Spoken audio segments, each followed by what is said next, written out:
You are about to learn one of the biggest secrets in the history of the world. It's a secret that has huge effects for everyone who lives on this planet. Most people can feel deep down that something isn't quite right with the world economy, but few know what it is. Gone are the days where a family can survive on just one paycheck. Every day it seems things are more and more out of control, yet only 1 in a million understand why. You are about to discover the system that is ultimately responsible for most of the inequality in our world today. The powers that be do not want you to know about this, as this system is what has kept them at the top of the financial food chain for the last 100 years. Learning this will change your life because it'll change the choices that you make. If enough people learn it, it'll change the world because it'll change the system. For this is the biggest hidden secret of money. Never in human history have so many been plundered by so few, and it's all accomplished through this, the biggest scam in the history of mankind.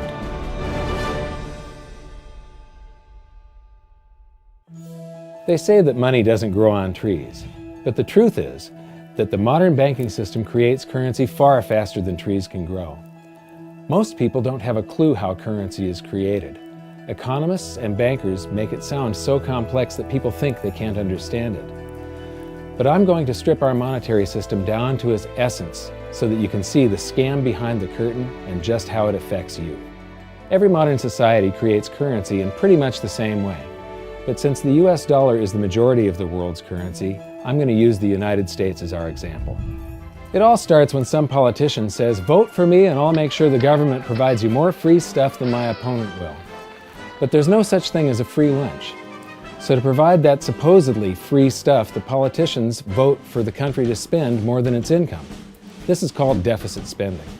To pay for that deficit spending, the Treasury borrows currency by issuing a bond. So what's a bond? If you think about it, a bond is really nothing but a glorified IOU. It's a pretty piece of paper with numbers printed on it that says, "Loan me $1 trillion today, and I promise over a 10-year period I'm going to pay you back that $1 trillion plus interest." But what you need to understand is that Treasury bonds are our national debt. These glorified IOUs are to be paid back by you and I and our descendants through future taxation. Therefore, when the government issues a bond, it steals prosperity out of the future so that it can spend it today. The Treasury then holds a bond auction, and the world's largest banks show up and compete to buy part of our national debt and make a profit on it by earning interest.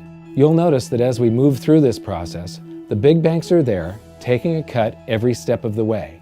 This isn't by chance, as you'll see shortly. Then, through a shell game called open market operations, the banks get to sell some of those bonds to the Federal Reserve at a profit. To pay for the bonds, the Federal Reserve opens up its big old checkbook and writes bad, bogus, counterfeit checks that should bounce because they're drawn on an account that always has a zero balance. There isn't 1 penny in there. To quote from the Boston Federal Reserve, "When you or I write a check, there must be sufficient funds in our account to cover that check.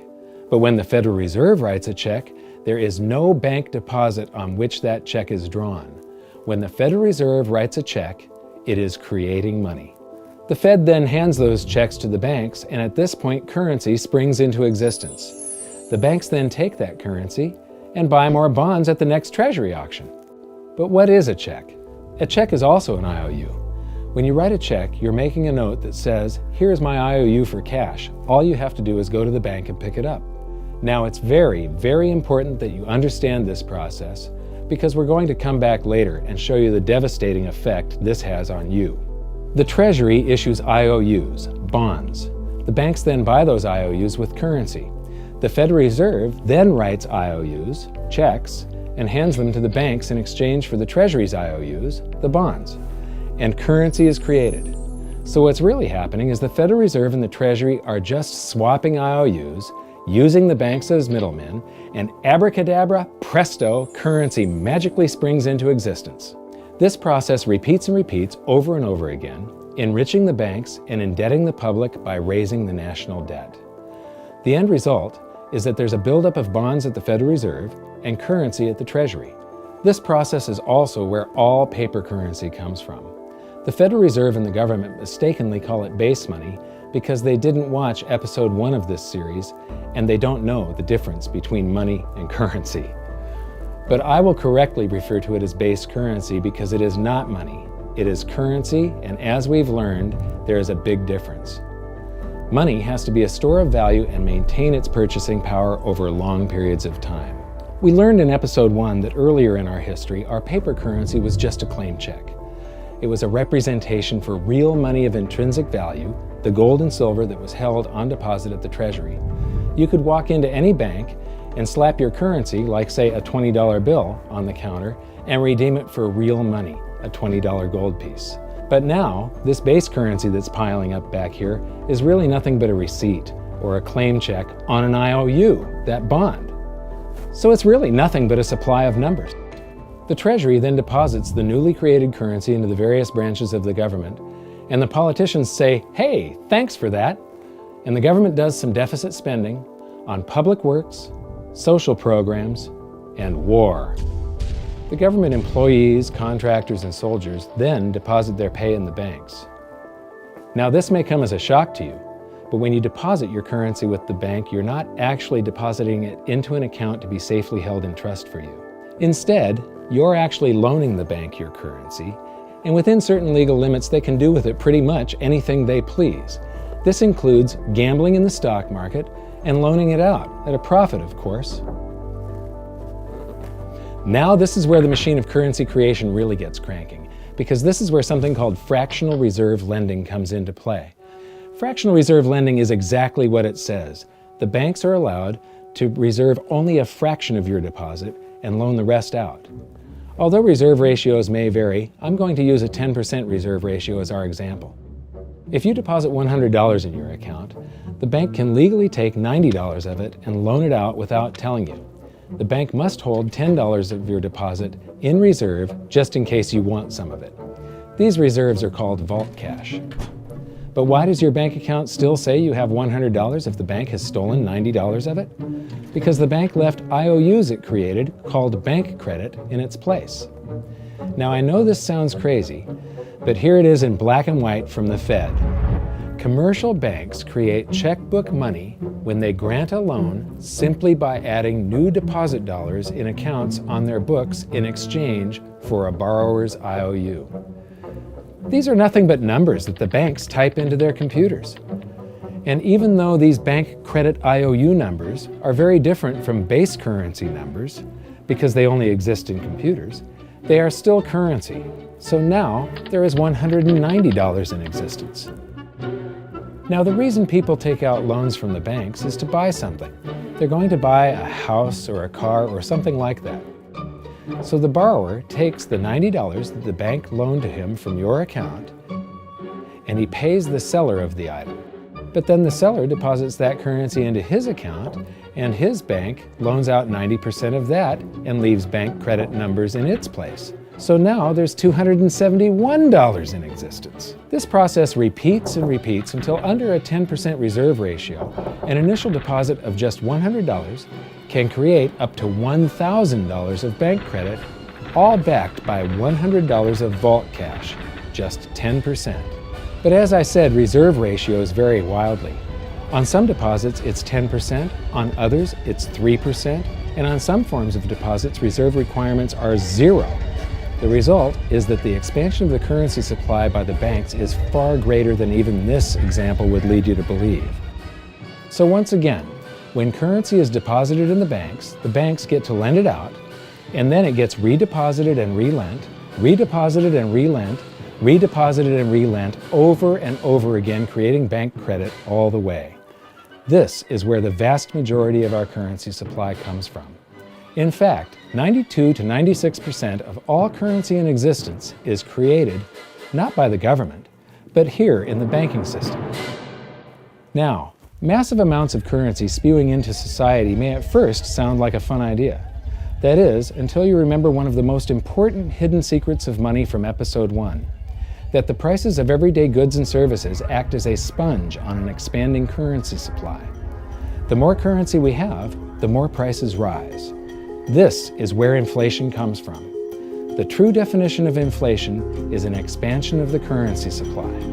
Rising prices are merely the symptom. So our entire currency supply is nothing but a couple of bucks whipped up in this hocus-pocus scam where the Treasury and the Federal Reserve swap glorified IOUs, and a bunch of numbers that the banks just type into their computers. That's it. That's our entire currency supply. It's nothing but a supply of numbers. Some of them printed, most of them typed, and there is nothing else. But if you thought that was crazy, get ready to enter the twilight zone of modern economics. We work for some of that currency supply. True wealth is your time, but we trade away moments of our lives, hour by hour, day by day, and year by year, for numbers that somebody printed on pieces of paper or just typed into a computer. Now those numbers represent our blood, sweat, tears, labor, ideas, and talent. We are what gives the currency its value. But here comes the really cruel joke. We work hard so that we can save some of that currency, so that we can pay the tax collector. In the United States, it's known as the IRS. They then turn it over to the Treasury so that the Treasury can pay the principal plus interest on that bond that the Federal Reserve bought with a check drawn on an account that has nothing in it. Now let's do a recap on this section, because this is where the system begins to rob you and I on a massive scale. Much of our taxes are not used for schools, roads, and public services, but to pay interest on bonds that the Federal Reserve bought with a check drawn on an account that has nothing in it. The Federal Reserve is committing fraud. But here's one of the biggest secrets of them all. Before the establishment of the Federal Reserve, there was no need for personal income tax. The Federal Reserve was created in 1913, and that very same year, the Constitution was amended to allow income tax. Do you really think this was just a coincidence?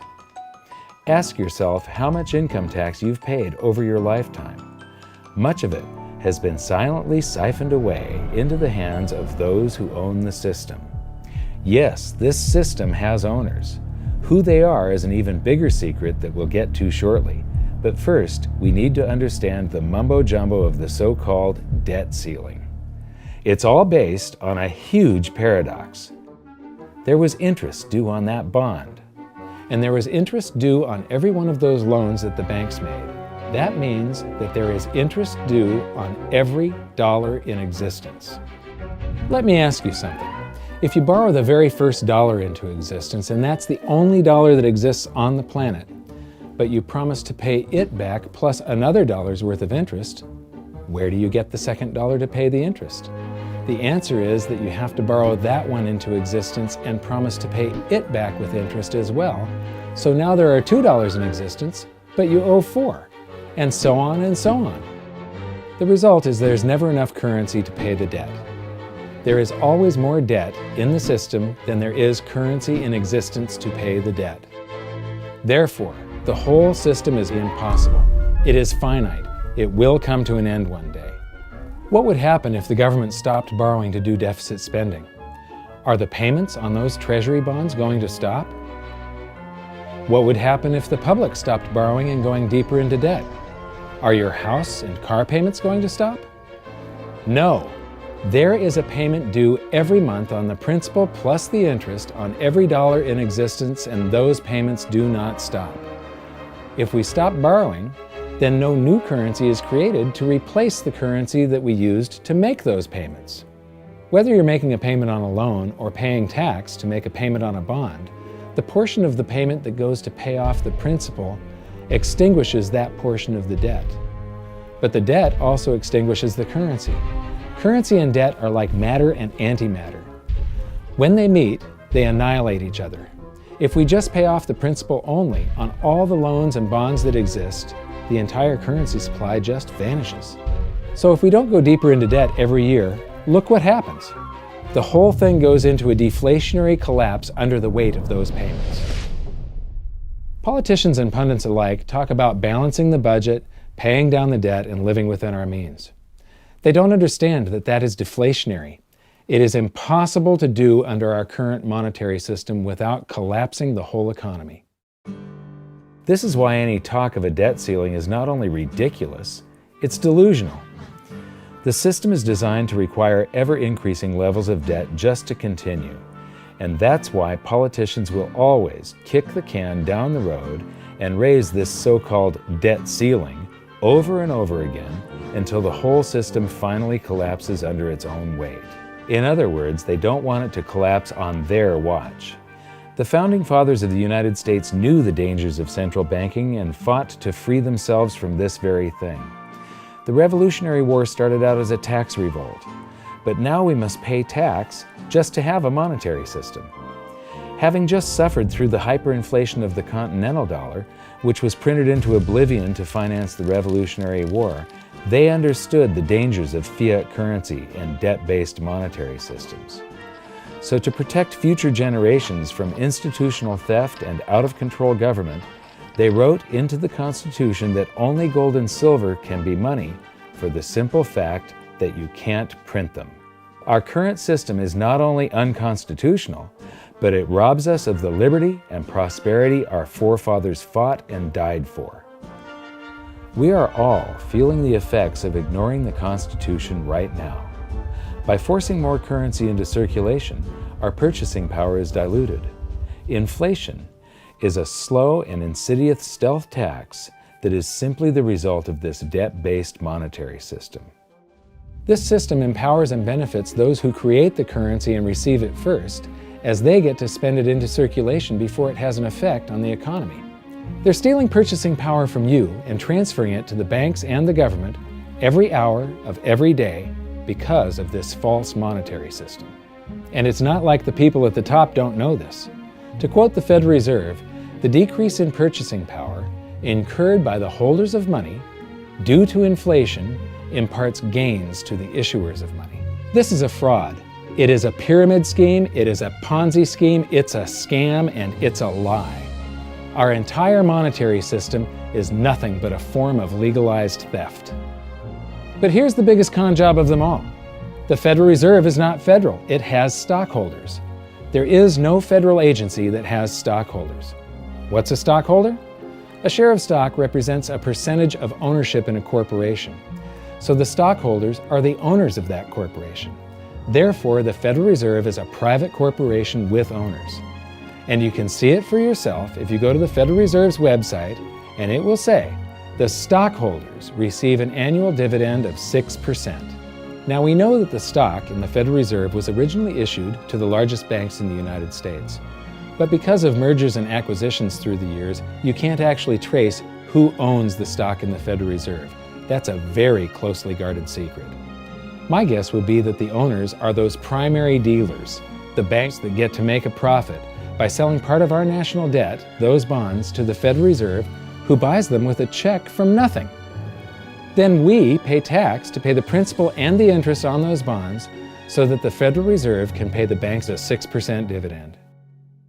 Don't be alarmed if you don't quite comprehend the deception of this system at first glance. Very few people do. It is purposely complex.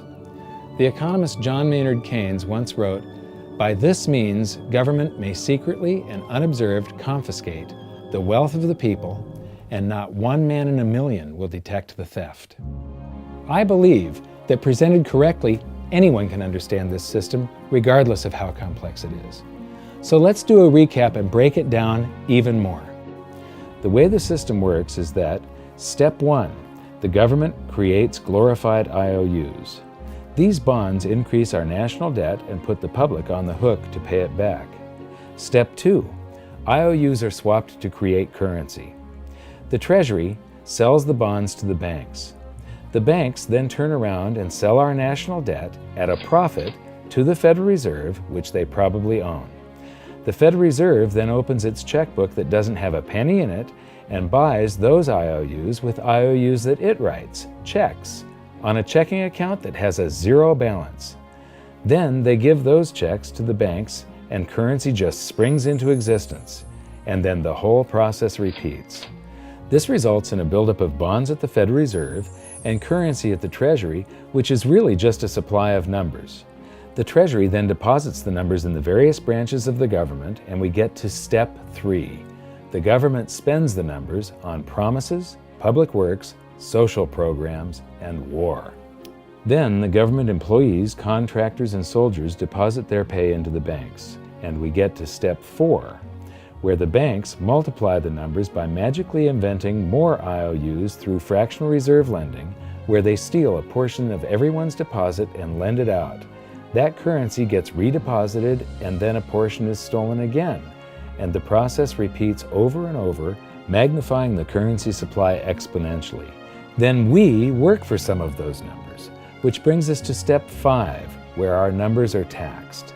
We pay tax to the IRS, who then turns our numbers over to the Treasury, so the Treasury can pay the principal plus the interest on bonds that were purchased by the Federal Reserve with a check from nothing.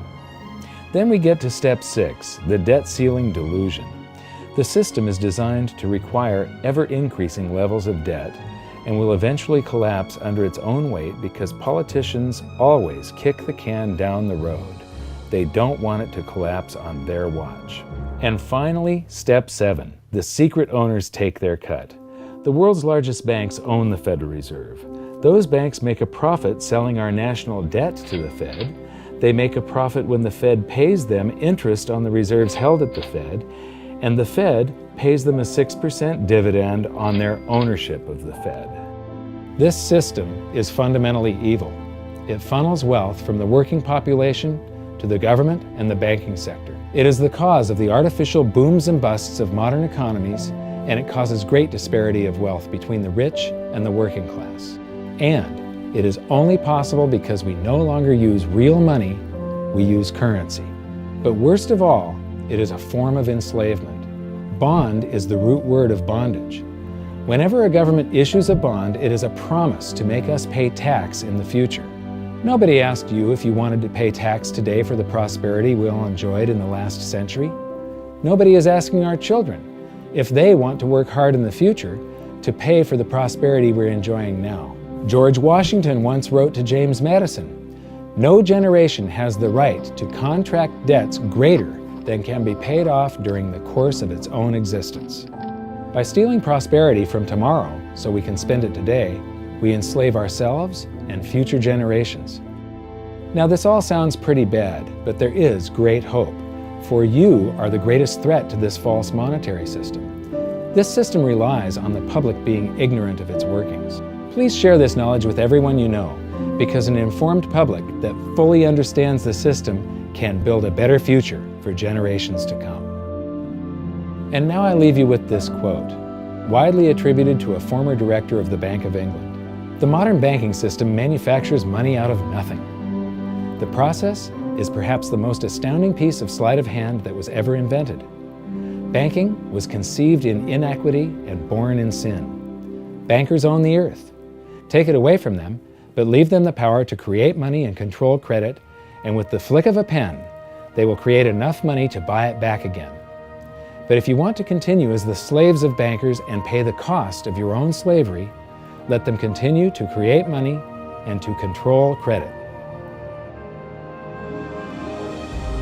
This is the Federal Reserve in Washington, D.C. It's located on Constitution Street, and that is just as much of a joke as the New York Fed being located on Liberty Street. Both of them are unconstitutional, both of them limit our liberty, and they transfer wealth away from us every second of every day to the Federal Reserve, to the government, and to the banking sector. You are now among the 1 in a million who can detect the theft of your prosperity. So the big question is, what can you do about it? 1. Watch this video until you can describe and teach it to others. Those who understand this system can make preparations for its unavoidable collapse and protect themselves. History shows that those who don't will probably be wiped out. 2. Share this video with everyone, especially those you care about. All it takes is a mouse click or two to get this message in front of millions. Post this video on Facebook, tweet it, email it to loved ones. Please share it wherever you can. 3. Join the conversation. The current world monetary system is based on a 300-year-old design meant to enrich a few at the expense of the many. There must be a better way. At hiddensecretsofmoney.com, we've created an open-source platform for the design and development of a new world monetary system. We're calling on every economist, every student, every college, every bright mind, and anyone who cares to join the discussion. In educating ourselves and each other, we can prevent the further loss of our freedoms and maybe, just maybe, win some of them back.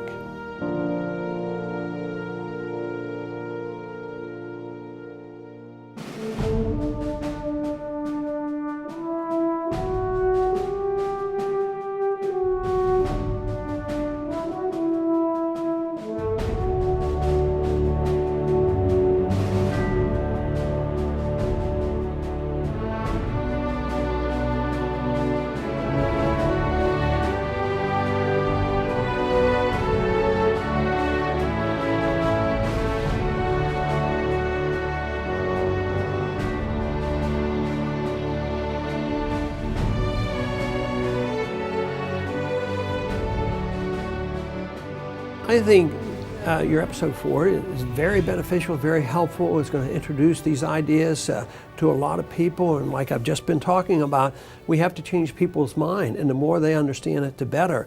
And I think we're at this point now where more people in the last several years, 4 or 5 years, have thought about the Fed than they ever have in the previous 95 years. So I think an explanation and diagrams to show it is very helpful, because quite frankly, they're not going to get it in their grade school, they're not going to get it in their high schools, they're not going to get it in college unless they're in a very rare circumstance to understand how this works.